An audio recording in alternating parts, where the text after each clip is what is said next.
a lot of time, in fact, probably all the time. Tell us how you caught your fish, where you caught them, and what you caught them on. Well, we were pulling offshore planer boards, and then we were also pulling tadpoles and flat lines. We were using handmade jigs out of do-it molds that we tie ourselves.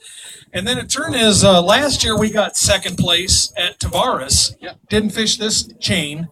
Found out that pulling jigs works here. And basically what we do is instead of long lining jigs, we pull planer boards with jigs behind them. And it turns your long line rig into a long line rig on steroids. In other words, instead of going through the water with a 2-row picker, we got a combine out there. Gotcha. And what the planer board does is you basically clip this to the line where it enters the water when you're long lining. And then it turn is the lure goes behind it, and the more line you let out, the farther the planer board goes out beside the boat. Exactly. And then in turn is it's got a spring-loaded thing, so if you got a little bite, a lot of the times the fish would just grab it and just pull the flag back. And the problem that we had is that I feel that tactically, our strategy was good, but tactically we didn't execute. We didn't take short enough strokes. Right. It's more like crop dusting. If you started too far back, you wasted time, and it would be like coming in and hitting the high wire. Right. And then if you went too far, then in turn is your lures would be all weeded up, and you'd pull out and you'd hit the fence line. Right. So what we should have done is, I think we could have done a lot better if we would have been more efficient. And with Kyle and myself working together, how we won the championship was lines in the water, lures in the water. And the biggest key that what helped us yesterday, and then today it didn't seem to work out so good, or we had to switch because of all the particles that were in the water. We're pulling an offshore tadpole. And what this is an inline diving weight. And when you put this in the water and this little clip is on the top of it, it dives those jigs down. So we can put this 1 foot to 2 to 3 foot behind the board. Right. And we were running them 2 foot, 1.5 foot, and 1 foot, and then a flat line.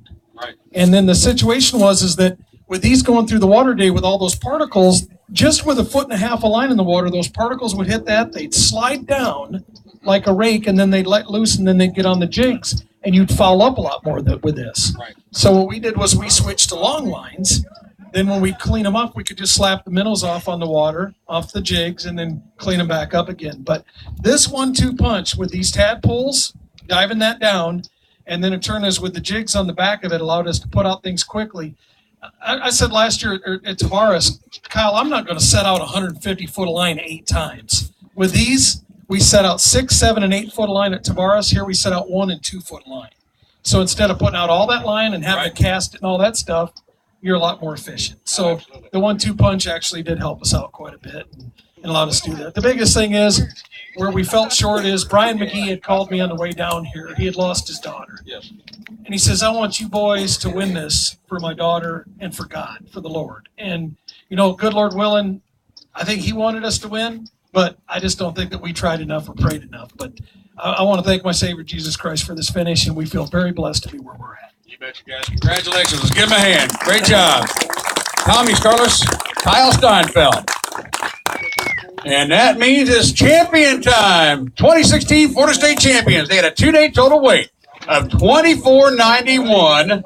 They get a check for $4,200. Your Florida State champions, Larry and Steve Durden.